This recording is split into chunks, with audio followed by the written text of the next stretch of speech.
नमस्कार दोस्तों, कैसे हैं आप लोग। मेरा नाम है अर्षित द्विवेदी और मैं आपका स्वागत कर रहा हूं अपनी इस वीडियो में। देखिए, यूएस गवर्नमेंट, यूएस एडमिनिस्ट्रेशन से एक न्यूज निकल के आ रही है। न्यूज ये है दोस्तों कि फ्राइडे को डोनाल्ड ट्रंप जी ने एक प्रेस ब्रीफिंग की। उस प्रेस ब्रीफिंग को व्हाइट हाउस के रोज गार्डन से किया गया। वहां पे कुछ बहुत इंपॉर्टेंट अनाउंसमेंट्स किए गए हैं। उन अनाउंसमेंट्स को यहाँ पे हम तोड़ के देखेंगे। देखिए, सबसे पहला अनाउंसमेंट तो ये है कि यूएसए अपने टाइज को कट ऑफ करेगा डब्ल्यूएचओ के साथ। दूसरा, यूएसए अपनी स्पेशल रिलेशनशिप जो कि उसकी हांगकांग के साथ है, कई सालों से है, उसको खत्म करेगा। तीसरा, ट्रंप ने बहुत से स्ट्रिक्ट वर्ड्स का इस्तेमाल किया है चाइना के अगेंस्ट में। बहुत सारे अनाउंसमेंट्स किए हैं, जैसे कि चाइना के सिटीजन्स को फ्रीली यूएसए में आने से पहले स्क्रीन किया जाएगा। ऐसे बहुत से अनाउंसमेंट्स किए हैं, तो उनके बारे में देखेंगे दोस्तों। बहुत सारे ट्रंप के स्टेटमेंट्स ऐसे हैं जिनके मीनिंग को हम लोग यहाँ पे समझने की कोशिश करेंगे। तो ये सारी बातें मैं आपको इस वीडियो में समझाऊंगा दोस्तों। काफी इंपॉर्टेंट है ये फॉरेन इंटरनेशनल रिलेशंस के पर्सपेक्टिव में। जीएस पेपर 2 में इंटरनेशनल रिलेशंस है, उसके पर्सपेक्टिव से ये काफी इंपॉर्टेंट हो जाता है। आगे बढ़ने से पहले फ्रेंड्स, वीडियो को लाइक जरूर दबा दीजिए और अगर सब्सक्राइब नहीं किया चैनल को तो सब्सक्राइब कर लीजिए। देखिए, ट्रंप जी ने अनाउंसमेंट की है कि भैया he is terminating US relationship with World Health Organization. और इसके साथ साथ यूएस प्रेसिडेंट ने क्या बोला कि इस रिलेशनशिप के चलते हम लोग जो फंड्स देते थे, जो पैसा देते थे डब्ल्यूएचओ को, वो पैसा अब दूसरे फंड्स को हम लोग ट्रांसफर करेंगे। वो दूसरे फंड्स क्या हैं, वो दूसरी ग्लोबल पब्लिक हेल्थ चैरिटीज क्या हैं, ये थोड़ा आने वाले समय में पता चलेगा। देखिए, हमेशा से ट्रंप जी ये बोल रहे हैं कि भैया ये जो वर्ल्ड इस समय सफर कर रहा है कोरोना के पैंडेमिक से, ये गलती है चाइनीज गवर्नमेंट की। चाइनीज गवर्नमेंट से जवाब मारा जाता है। केवल यूएस नहीं, पूरी दुनिया मांग रहा है, बट चाइनीज गवर्नमेंट जवाब देने के बजाय, माफी मांगने के बजाय असर्टिव हो रही है, हार्डन हो रही है अपने स्टांस में, अपने सॉफ्ट पॉलिसी में भी, अपनी हार्ड पॉलिसी में भी। ट्रंप ने यह भी बोला है कि चाइना के इस कोरोना पैंडेमिक के चलते 1 लाख से ज्यादा अमेरिकन लाइफ जा चुकी है। जी हाँ दोस्तों, अमेरिका में 1 लाख से ज्यादा लोगों की डेथ हो चुकी है। और ट्रंप ने यह भी बोला कि चाइना की जो अथॉरिटीज हैं, होता क्या है, देखिए डब्ल्यूएचओ का काम क्या है दोस्तों। डब्ल्यूएचओ का काम है दुनिया भर की हेल्थ का ध्यान देना। अब दुनिया भर की हेल्थ का ध्यान डब्ल्यूएचओ कैसे रहेगा। मान लीजिए कहीं पे कोई बीमारी उपजती है, इंडिया में कोई बीमारी, से स्वाइन फ्लू उपजा, तो इंडिया की गवर्नमेंट की रिस्पॉन्सिबिलिटी ये बैठती है कि डब्ल्यूएचओ को बताया जाए कि भाई हमारे यहाँ पे ये बीमारी आगे निकल रही है, ताकि ग्लोबल लेवल पे वो बीमारी ना फैले, इसको डब्ल्यूएचओ रोकेगा। चाइना में जब ये बीमारी उभरी तो डब्ल्यूएचओ की अथॉरिटीज को रिपोर्ट नहीं किया चाइनीज अथॉरिटीज ने।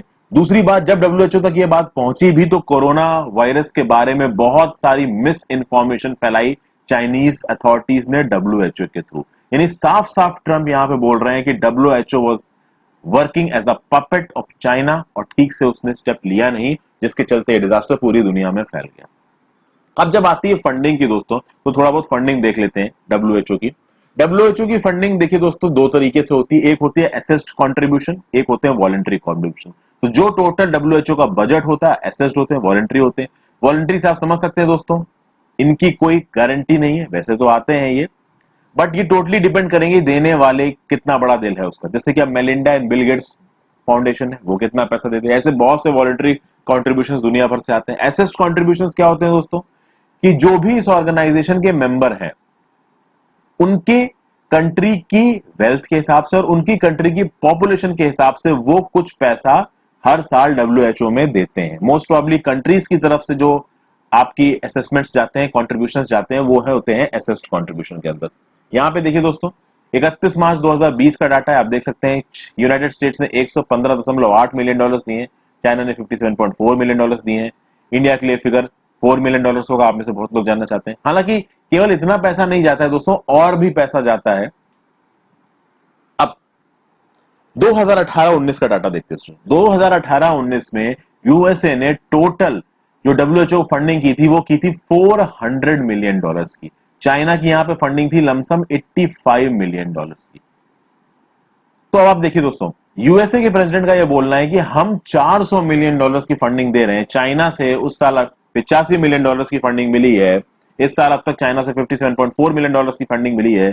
यूएसए का बोलना है, यूएसए के ट्रंप का बोलना है कि 40 से 50 मिलियन डॉलर्स की फंडिंग चाइना देता है। यूएसए $400 मिलियन के लगभग की फंडिंग हर साल देता है। जी हाँ, टोटल फंडिंग इतनी हो जाती होगी यूएसए की। उसके चलते भी China was acting, sorry, WHO was acting as a puppets in hand of China, जिसके चलते पैंडेमिक दुनिया भर में फैल गया।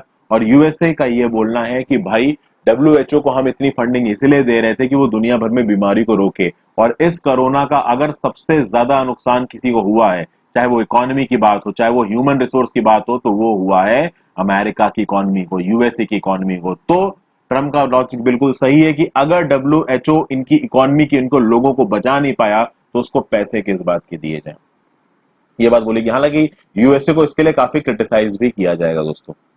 उसके आगे देखते हैं, ट्रम्प ने और भी बहुत से अनाउंसमेंट किए। ट्रम्प ने बोला है कि US will and special treatment of Hong Kong, क्योंकि चाइनीज इंपोजिशन और चाइनीज नए तरीके के कंट्रोल्स लगा रहे हैं, बैक एंड में बहुत कुछ हो रहा है वहां पे। तो अब यूएसए ने जो उनके फ्रीक्वेंट ट्रेवलर्स हैं टू हांगकांग, उनको एक ट्रेवल एडवाइजरी इशू की गई है कि भाई हांगकांग में चाइनीज गवर्नमेंट बहुत तगड़ा सर्वेलेंस कर रही है, इसलिए आप संभल के जाएं।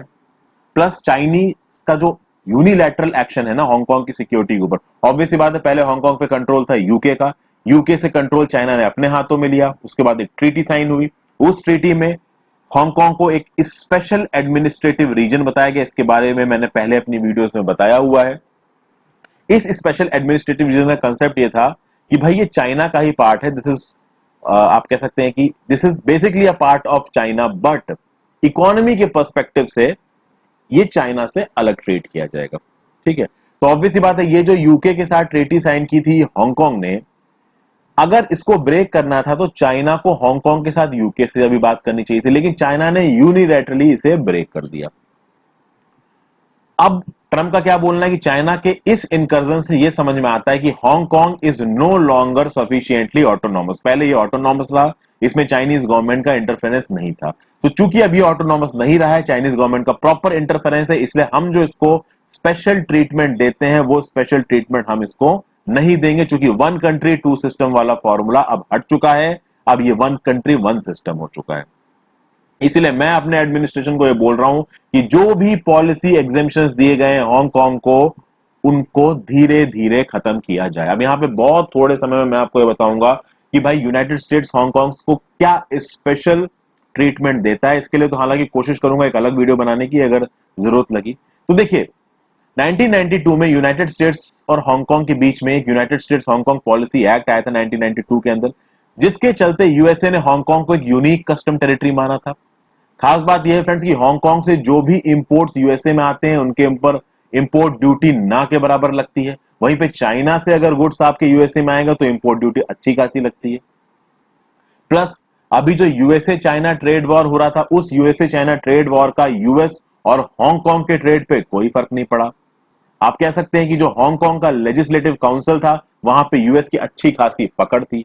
आज की डेट में हांगकांग एक बहुत बड़ा ग्लोबल फाइनेंशियल सेंटर बना है। अगर फाइनेंशियल सेंटर्स की बात की जाए दोस्तों तो सबसे बड़ा न्यूयॉर्क है, उसके आगे बात करें लंदन है, फिर आता है हांगकांग, उसके बाद आता है सिंगापुर। ये जो हांगकांग इतना बड़ा इन्वेस्टमेंट सेंटर बना है पूरी दुनिया का, उसमें यूएसए का बहुत बड़ा हाथ है।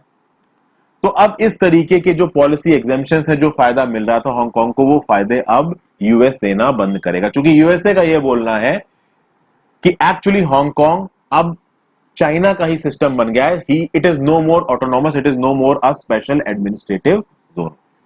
अच्छा आगे बात करते हैं दोस्तों, कुछ और स्टेटमेंट्स दिए हैं। ट्रंप का यह बोलना है कि we must have transparency. China ने जब उसके यहां पे वायरस फैला तो वुहान को अपने देश के बाकी हिस्सों से कट ऑफ कर दिया, यानी वुहान से कोई बाहर नहीं जा सकता, वुहान के अंदर कोई नहीं जा सकता। लेकिन उसके बाद चाइना ने दुनिया भर का जो एयर ट्रेवल था उसको ब्लॉक नहीं किया, यानी वुहान टेरिटरी से लोग निकल के यूरोप जा रहे थे, यूएस जा रहे थे, उनको जाने से नहीं रोका गया, लेकिन उन्होंने इंटरनल मूवमेंट को ब्लॉक कर दिया। तो चाइना ने अपने इंटरनेशनल ट्रेड को सही समय पे ब्लॉक क्यों नहीं किया, अपने इंटरनेशनल ट्रेवल को सही समय पे ब्लॉक क्यों नहीं किया, इसका सवाल चाइना को देना चाहिए। अब वो जवाब क्या देंगे, उनके पास कोई जवाब है ही नहीं। फिर यूएसए ने एक बात और बोली है कि इस पैंडेमिक से यूएसए को कुछ लेसन सीखने को मिले। लेसन क्या है कि भैया अमेरिका की इकोनॉमिक इंडिपेंडेंस होनी चाहिए, हमारी सप्लाई चेन्स ब्रेक नहीं होनी चाहिए, और हमें अपने साइंटिफिक और टेक्नोलॉजिकल एडवांसेस को बचाना है। इकोनॉमिक इंडिपेंडेंस और क्रिटिकल सप्लाई चेन को बचाने का मतलब क्या है दोस्तों? देखिए यूएसए इन्वेस्टमेंट मार्केट्स में दोस्तों और बहुत सी चीजों में हांगकांग पे काफी हद तक डिपेंडेंट था।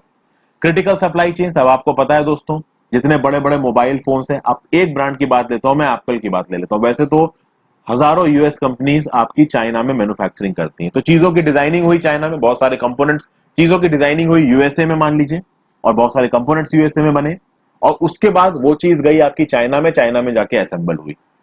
तो भाई जो सप्लाई चेन थी ना यूएसए के प्रोडक्ट्स की, वो बहुत हद तक चाइना के साथ जुड़ी हुई थी, क्योंकि चाइना में सस्ती लेबर है, ठीक है, सस्ते टेक्नोलॉजी है, और यूएस में ये सब चीजें महंगी होती हैं। तो उसके चलते US was very much dependent for supply chains on China. Hong Kong के चलते इकोनॉमिक डिपेंडेंस भी यूएसए की बहुत हो रही थी चाइना के ऊपर। तो अब ट्रंप ने बोला है कि हम अपनी इकोनॉमिक इंडिपेंडेंस की तरफ और क्रिटिकल सप्लाई चेन्स पे ध्यान देंगे, यानी कि अब हमारी जो कंपनीज हैं, यूएसए की कंपनीज हैं, वो अपनी मैन्युफैक्चरिंग के लिए चाइना पे कम डिपेंडेंट रहेंगी, ज्यादा से ज्यादा हम डाइवर्सिफिकेशन करेंगे, कोशिश करेंगे कि वो मैन्युफैक्चरिंग इंडस्ट्रीज हमारे देश में सेटअप हो। उसके बाद अमेरिका के साइंटिफिक और टेक्नोलॉजिकल एडवांसेस को हमें प्रोटेक्ट करना है। इसके साथ साथ और पढ़िए, for years the government of China has conducted illicit espionage to steal our industrial secrets of which there are many.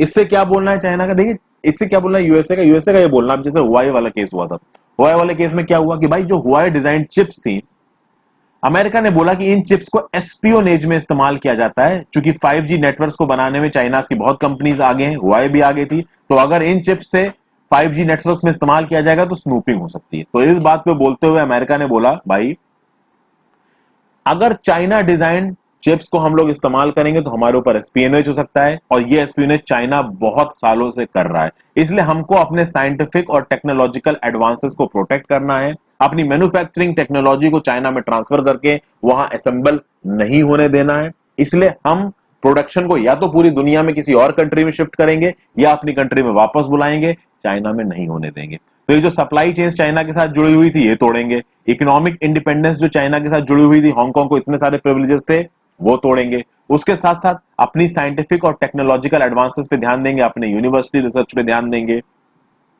फिर ये जो एस्पियोनेज हो रहा था, जो चाइना के मैन्युफैक्चर्ड इलेक्ट्रॉनिक इक्विपमेंट से जो उनकी मैन्युफैक्चरिंग चिप्स हैं उस पर थोड़ा ज्यादा प्रोटेक्शनिज्म होगा, उनके इंपोर्ट पे बहुत ध्यान दिया जाएगा। तो इस तरीके की बहुत सारी बातें कही गई हैं। उसके आगे एक और चीज समझ में आती है दोस्तों, ये देखिए, ये डोनाल्ड ट्रंप के ही वर्ड्स हैं, investment firm should not be subjecting their clients to the hidden and undue risk associated with financing Chinese company that do not play by the same rules, Americans are entitled to fairness and transparency. हुआ क्या है दोस्तों कि जैसे TikTok India में famous है ना दोस्तों, पागल हो गए इंडिया के टीनेजर्स टिकटॉक के पीछे, उसी तरीके से केवल इंडिया ही नहीं है, यूएसए के टीनेजर्स भी टिकटॉक के पीछे काफी पागल हो गए थे।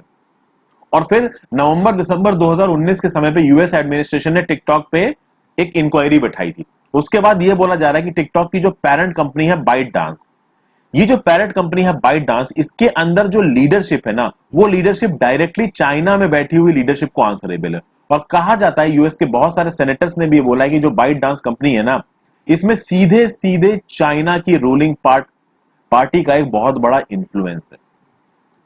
तो इसके चलते जो भी डिसीजंस इस बाइट डांस कंपनी के अंदर लिए जाते हैं, उन डिसीजंस में चाइना की जो लीडरशिप है उसका एक बहुत बड़ा हाथ होता है। अब होता क्या है दोस्तों कि जैसे ये बाइट डांस कंपनी यूएस में रजिस्टर्ड है, तो इस कंपनी में यूएसए के बहुत सारे इन्वेस्टर्स अपना पैसा लगाते हैं, और वो पैसा जब उनका वहां लग जाता है, उस पैसे पर डिसीजंस कौन लेता है, तो चाइना में बैठी हुई अथॉरिटीज डिसीजन लेती हैं। तो ट्रंप का यहां बोलना है कि इस तरीके की कंपनी जो रूल्स, जो मार्केट के रूल हैं उसके हिसाब से नहीं कर रही हैं, अपनी मनमर्जी चला रही हैं, उनके खिलाफ भी हम एक्शन लेंगे, ताकि अमेरिकन इन्वेस्टर्स को फेयरनेस और ट्रांसपेरेंसी मिल सके।